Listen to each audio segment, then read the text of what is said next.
else except you. Well, then, I guess we're even. We're even. Okay. Good. And as much as I hate leaving both of you, I really do need to get going. You're going back to New York? Yes. Well, then I guess dinner tonight will be a farewell dinner for now. Right. I mean, New York is only 400 miles away. It's a half hour by plane. What I think about Scott, I mean, he really put himself on the line for me, and he really didn't know me. I think he's a very special person. Well, we think he's all right. Well, actually, we had a garage sale once. We tried to sell him, couldn't find any buyers. Oh, me. You put a quarter in this guy. What kind of jokes are these? I confess I did that. You did it. Well, next time put a nickel in because that's what they're worth. No, you guys are funny. You remind me of my husband and my father-in-law. They used to tease each other like crazy. Huh? Listen, we're very sorry about your loss. Thank you. I really didn't mean to get into it. I'm sorry. How are you doing, Catherine? How are you coping? Well, usually all right. And then something will just happen unexpectedly, and I'll be reminded of him and how much I miss him. Almost like it happened yesterday. Well, it does. It just come out of nowhere. You know, when Dominique and I were younger, we used to stay up nights and talk about what kind of husband we wanted, you know, what he would look like and how he'd be. Did you get what you wanted? Well, not exactly. I sort of had my heart set on Donnie Oz. And what did Dominique want? Well, she wanted somebody who was kind of quirky and spontaneous and always wanted to go have fun. And obviously, she got what she always wanted. I think she wanted a guy with a full head of hair. Oh, no. Judy called. I have to go. Oh, you have to go right now? Yeah, I'm afraid so, but you feel free to stay as long as you like. Well, I think we better call it an evening as well. Hey, a couple of deadbeats over here, huh? Well, my quarters run out. That it did. Catherine, I'm just so sorry we didn't have more time to spend with you. Oh, so am I. Your company has been charming. Thank you. It's been a nice evening.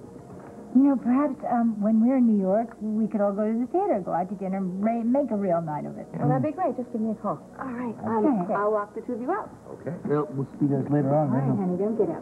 Good night. See you. All right. I'll talk to you, Scott. All right. See you later. Nice to meet Very you. nice. Bye-bye. They are really great people. Is there a chance that you could maybe stick around town a little longer?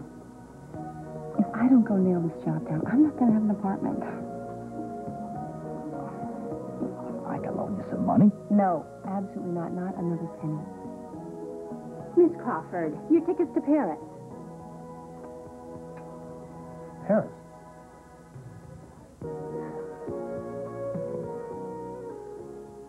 I'm sorry. I think you've got me mixed up with someone else. My flight was to New York, not Paris.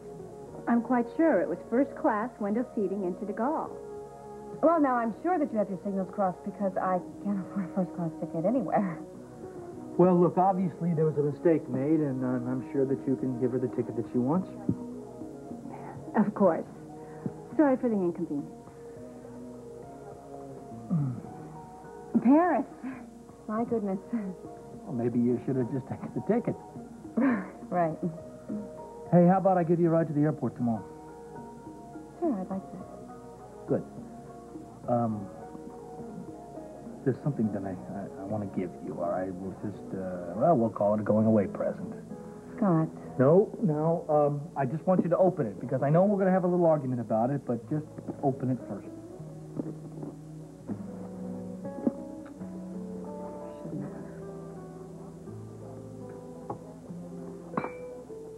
Annabelle.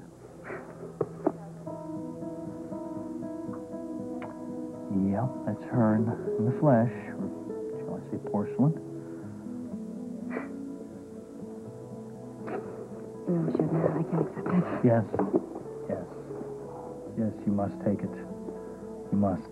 Scott, this is one of Dominique's dolls that you were going to get your baby. That's okay. I've got plenty of dolls. I'm sure she won't miss that one. Besides, you played with that doll when you were a kid. If Dominique was still alive, I know that she would want to have that. So I am not taking no for an answer. All right. Thank you. You're welcome. And I just want to also say, thank you for what you did for me. I didn't do anything. Yeah, you did. You told me all these great memories about you and Dominique when you guys were kids and the fun that you had, and it means everything to me. It means the world to me. It really does. And there's one other thing. What's that? I feel as though I've made a new friend. And I'm very, very grateful for that. So am I. More than you'll ever know. Great. Let me see where the waiter is.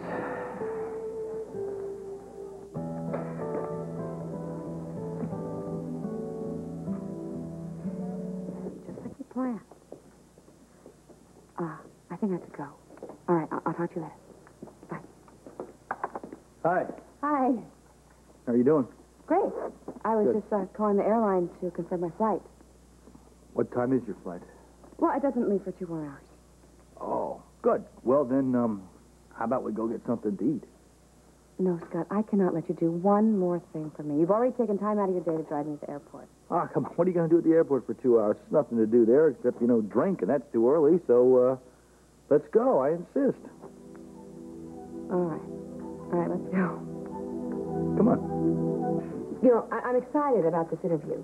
I'm nervous, too, but excited. I mean, PR is my forte, and I think I still have some connections that could do some good, and I sound totally nervous, don't I?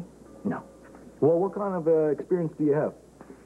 Well, I have a few years' worth. I'm being realistic here. I know that the competition is going to be tough, but I think that I'm going to go in determined.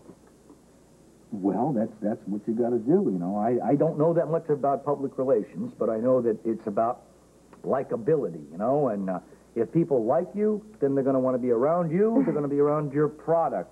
And I think that you could sell ice to the Eskimos. Well, I hope you're right. Well, I am. I know likability. And likability is sitting right across from me. Thanks for the vote of confidence. Run into you. Oh, then I'm going to go the other direction. No, can you go all the way to Montreal? Wait a minute. You mean the Perfume Expo? That's what I love about you. I never have to get into these long, detailed explanations. He just gets it. No, yeah, well, I got a little news flash for you, all right? You're supposed to cover that. I was. But some important business came up in the Bahamas, and, well, I'd, God forbid, ask Lucy to go, but she's not here. Listen, I don't know anything about the PR business. Come on. Hey. What? Me?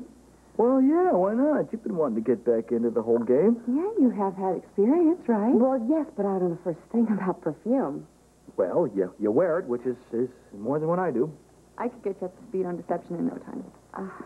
Yeah, listen, you know what it is? You have to just talk about aromas and essences and, that kind of... That kind of stuff. I am flattered that you would even think of me, really.